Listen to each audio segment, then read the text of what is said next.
इस वीडियो के अंदर हम लोग स्टेप वाइज बनाएंगे एक 24 वोल्ट की बैटरी जो कि तकरीबन 30 से 32 एम्प आर की होगी और वो बैटरी इस्तेमाल होगी इसकी अपने इलेक्ट्रिक व्हीलचेयर जो है उसके अंदर इस्तेमाल होगी। मैंने इलेक्ट्रिक व्हीलचेयर के लिए वैसे तो बहुत सारी वीडियोस बनाई हुई हैं, मैं इस वीडियो के एंड में उनको ज़रूर मेंशन करूँगा, लेकिन वो थी लिथियम आयन के इन सेलों से जो कि फुल चार्ज होकर 4.2 वोल्ट्स तक पहुँच जाते हैं। लेकिन आज हम 24 वोल्ट बैटरी बनाने जा रहे हैं लिथियम आयरन फास्फेट के सेल से। रिज़ल्ट उनका भी अच्छा है, रिज़ल्ट इसका भी इंशाल्लाह बेहतर ही होगा क्योंकि ये ब्रांड न्यू सेल्स हैं। वो 7 सीरीज़ जोड़ दें तो आपका 24 वोल्ट कंप्लीट होता है, जबकि ये वाले जो हैं 8 सेल्स की सीरीज़ इकट्ठी करेंगे तो ही आपके 24 वोल्ट पूरे होंगे। ठीक है, तो 8S और चूँकि हमने ये एक सेल जो है ये 6.5 एम्प आवर्स का है, 6.5 एम्पेयर का है। तो अगर हम 5 सेल सीरीज़ में लगाते हैं तो तकरीबन 32 एम्प आर बनता है। मैं इसको रफली 30 कहता हूँ। ठीक है, तो 24 volt 30 ampere lithium iron phosphate की बैटरी जो कि एक इलेक्ट्रिक व्हीलचेयर में इस्तेमाल होने लगी है। सो ये तो हो गया जी तारुफ।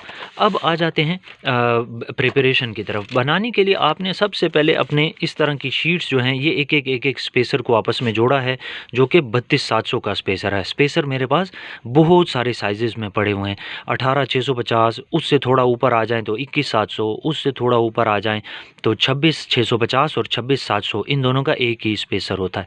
फिर उससे थोड़ा ऊपर आ जाएं तो ये है 32-700, 4 हो गए। पांचवा जो है वो 32-140 है। एक्चुअली उसका नाम 32-140 है, स्पेसर 32-700 वाला उसमें फिट नहीं आता, उसके लिए अलहदा से स्पेसर है। ये सारे मेरे कैटलॉग में लगे हुए हैं बमाई मुख्तलिफ सेल्स के। ये तो हो गई जी इनकी शीट जो कि आप नोट करो, इस तरह 8 हैं और इस तरह 5 हैं, तो 8S5P। तो इसमें 40 सेल्स की हमें ज़रूरत होनी है। आप नोट करो कि ये 20 ये हैं, 20 ये हैं। अच्छा, अब ये तो हो गया। अब चीज़ ये है कि इन सारे सेल्स की वोल्टेज हमने सबसे पहले चेक कर लेनी है कि कहीं कोई डाउन वोल्टेज तो नहीं है। अगर डाउन वोल्टेज हो तो अव्वल तो उसको बैटरी में, बड़ी बैटरी में नॉर्मली इस्तेमाल नहीं करना चाहिए, लेकिन हम फेंक तो सकते नहीं हैं अपनी इतनी महंगी चीज़। तो सवाल ये है कि फिर उसका क्या करें? तो जवाब उसका ये है कि छोटे छोटे आपके जो DIY टाइप के प्रोजेक्ट्स हैं ना, आप उसमें इस्तेमाल कर सकते हैं। अब फिर अगला सवाल ये उठता है कि इसको इस्तेमाल कैसे करें, क्योंकि वो तो डाउन वोल्टेज है। तो डाउन वोल्टेज सेल्स को वोल्टेज ऊपर उनकी लाने के लिए मैंने बहुत मुख्तसर तरीन अल्फाज में आधे मिनट के अंदर अंदर उस सेल को रिवाइव करने का तरीका सिखाया हुआ है। ऊपर आई बटन में देखें, इस वक्त वीडियो आपके सामने आ रही होगी और इस वीडियो के एंड में भी मैं कोशिश करूँगा वो ज़रूर आपको मेंशन याद करा दूँ। आप उसको देख के ज़रूर सीखें, क्योंकि अक्सर हमारा वास्ता जो है बैटरी बनाने वालों का वो इस तरह के लो वोल्टेज सेल्स के साथ पड़ता है। ये नॉर्मली बहुत लंबा डिस्टेंस ट्रैवल करके आए होते हैं। पूरी दुनिया में ट्रांसपोर्टेशन का रूल ये है लिथियम की, अव्वल तो बैंड है और रूल ये है ट्रैवल कराने का कि उस बैटरी को बिल्कुल 0 वोल्ट पर कर दिया जाता है और उसके बाद वो ट्रैवल कर सकती है, ताकि वो रास्ते में किसी किस्म के डैमेज का बायस ना बने। आप सब इमेजिन करें ना कि एक चार्जड बैटरी है, थोड़ी सी प्रेशर की वजह से अगर वो शार्ट हो जाती है तो ये तो एक बहुत बड़ा सान्या हो जाएगा। और हुआ है ऐसा, बेतहाशा हुआ है। बहुत सारे मुल्कों में लिथियम बैटरीज़ की जो ट्रांसपोर्टेशन है वो बैंड है। हमारे पाकिस्तान में भी बहुत सारे जगहें ऐसी हैं जहाँ से डिलीवर नहीं किया जा सकता। अक्सर लोग मांगते हैं लेकिन हम अपनी इस ट्रांसपोर्टेशन के मसाइल की वजह से नहीं दे पाते। खैर, ये मैंने ऊपर वाली शीट भी तैयार करके रखी हुई है। अब मैं इन तमाम के तमाम सेल्स की वोल्टमीटर के साथ वोल्टेज चेक करूंगा। सब के सब वो वाले सेल सेलेक्ट करूंगा इस के अंदर कि जो कि बिल्कुल सही वोल्टेज पे हैं, डाउन वोल्टेज वाले साइड पे कर दूंगा। और उसके बाद अगला मरहला जो होगा, अपनी सीरीज़ और पैरेलल में उनको तरतीब दूंगा। 40 के 40 सेलों के वोल्ट्स चेक कर लेने के बाद और उनको शीट के अंदर एडजस्ट करने के बाद अब हम इसको स्पॉट वेल्ड करेंगे। ये 0 वोल्ट वाला पॉइंट, इसके नीचे पहला पॉजिटिव, ये दूसरा पॉजिटिव, तीसरा, चौथा, पाँचवा, छठा, सातवां और आठवां पॉजिटिव। तो यहीं पर हमारा 24 वोल्ट वाला पॉइंट होगा, ये हमारा 0 वोल्ट वाला पॉइंट होगा। पैरेलल में पहले और बाद में सीरीज़ में। तो बैटरी जो है 24 वोल्ट की हमारी स्पॉट वेल्ड हो चुकी है। ये इसका उल्टा वाला साइड है, जबकि इसका सीधा वाला साइड आपको दिखाएं तो कुछ इस तरह से है। ये इसका 0 वोल्ट वाला पॉइंट, फिर ये वही पहला पॉजिटिव नीचे, दूसरा पॉजिटिव ऊपर, तीसरा पॉजिटिव नीचे, चौथा, पाँचवा, छठा, सातवां और ये आठवां पॉजिटिव ये हो गया।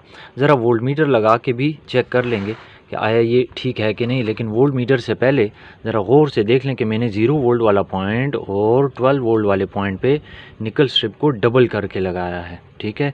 इसी तरह स्पार्क वेल्ड का जो रिज़ल्ट है वो देखना चाहें तो देखें मैंने 4 बार लगाया है, ठीक है। कोई भी कमज़ोर रह जाए तो दूसरा उसको सपोर्ट करेगा।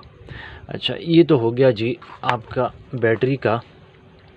ये वोल्ट मीटर को मैंने 200 पे रख दिया और ये इसके 0 वोल्ट वाले पॉइंट पे लाइट को ऑन, यहाँ पे चेक करिए, ये है 3.3, ये 6 वोल्ट, ये 9 वोल्ट, ये 13 वोल्ट, 15 या 16, ये 19 या 20, ये 24, 23.1। अच्छा, और ये हो गया 26, हाँ 26 वोल्ट पर आ गया। चूँकि ये सेल फुली चार्जड नहीं है तो हमारी इसका मतलब है कि स्पार्क वेल्डिंग बिल्कुल ठीक हुई है। अगला मरहला जो है इसकी साथ BMS को कनेक्ट करना है। BMS कौन सा है? वो भी लिथियम आयरन फास्फेट के सेल यूज़ किए हैं, तो लिथियम आयरन फास्फेट का ही BMS यूज़ करना होगा। ये मेरे पास 30 एम्पेयर का BMS है जिसकी प्रोब्स वगैरह उसके साथ लगी हुई हैं, ऑन ऑफ स्विच के लिए तार दी गई है और ये इसका टेम्परेचर सेंसर है, ठीक है। टेम्परेचर भी इसका सेंस कर सकता है। ये दो इसके इनपुट और आउटपुट पॉइंट हैं जिनमें से एक बैटरी के 0 वोल्ट के साथ कनेक्ट हो जाएगा, जबकि यहाँ से जो वायर आउटपुट ली जाएगी वही इसका मेन नेगेटिव होगा, जबकि मेन पॉजिटिव इसका बैटरी के से डायरेक्ट निकलता है। अच्छा, एक चीज़ और नोट करिए कि ये कहने को तो बड़ा लो बजट वाला BMS है, लेकिन ये बैलेंसिंग वाला BMS है। बैलेंसिंग फंक्शन इसके अंदर, बैलेंसिंग फीचर इसके अंदर मौजूद है, ठीक है। तो बहरहाल ये कनेक्ट करते हैं इसको। हमारी बैटरी के जो कनेक्शंस हैं ना वो सारे के सारे लग चुके हैं। BMS की जो सेंसिंग वायर्स हैं इनको इस ग्रिप को BMS के साथ लगाने से पहले मैंने अच्छी तरह प्रोब लगा के मल्टीमीटर के साथ अच्छी तरह चेक किया था कि 3 वोल्ट, 6 वोल्ट, 9 वोल्ट, 12 वोल्ट, 15, 18, ये तरतीब जो थी ना, तरतीब नंबर्स नहीं, वो बिल्कुल ठीक थी। बाज़ लोग ये कहते हैं कि आप 3 वोल्ट क्यों बोलते हो, ये तो 3.3 वोल्ट होता है। तो भाई आसानी से समझ आने के लिए ज़रूरी है कि मैं नंबरों पे ज़ोर ना दूं, बल्कि मैं मतलब समझा रहा हूं कि हम जा किस तरफ रहें, यानी मुझे मालूम तो पड़े कि मैं ठीक जा रहा हूं कि नहीं। 3.3, 6.6, 9.9 और 13.12, तो वो फिर कहानी दूसरी तरफ चली जाती है, आपका ध्यान नंबर्स की तरफ चला जाता है, आइडिया से हट जाता है। मेन आइडिया जो समझें कि मैं इसको कनेक्ट करने से पहले जो हमेशा कहता हूँ कि चेक कर लें। बाज़ लोगों को नहीं चेक करना, वो लगा देते हैं, जल जाता है। अच्छा खैर, ये मैंने चेक करने के बाद ये जो B- है इसको बैटरी के 0 वोल्ट के साथ कनेक्ट किया। उसके बाद ये जो C- है ये मेरा मेन नेगेटिव आ रहा है, ये मेरा मेन नेगेटिव हो गया। अच्छा, फिर उसके बाद दूसरी तरफ आ जाएं, ये मेन पॉजिटिव जो है वो यहीं से डायरेक्ट ले लिया गया है। पॉजिटिव डायरेक्ट आप जानते हैं कि बाहर से ही चला जाता है। अच्छा, अब अगर मैं बैटरी के ऊपर चेक करता हूँ अपने वोल्ट्स, तो वो देख लें कि ये कितने वोल्ट्स दे रहा है। ज़रा वोल्ट मीटर पे ध्यान रखिएगा, ये मैंने 0 वोल्ट को लगा दिया और ये मैं बैटरी के प्लस को लगा दिया, तो ये 26.3 वोल्ट्स आपको नज़र आ रहे होंगे। अब BMS के ऊपर देखते हैं, ये BMS की माइनस वायर है, ये नेगेटिव के साथ टच कर दी, और प्लस वायर जो है ये आपके सामने ये है, इसको टच कर देता हूँ। ज़रा वोल्ट मीटर पे देखें, कोई रीडिंग नहीं आ रही, और असूलन इधर भी 26.3 आना चाहिए, जो कि नहीं आ रहा। तो चीज़ ये है कि ये जो BMS है इसके साथ एक तो टेम्परेचर सेंसर है, एक ऑन ऑफ स्विच है।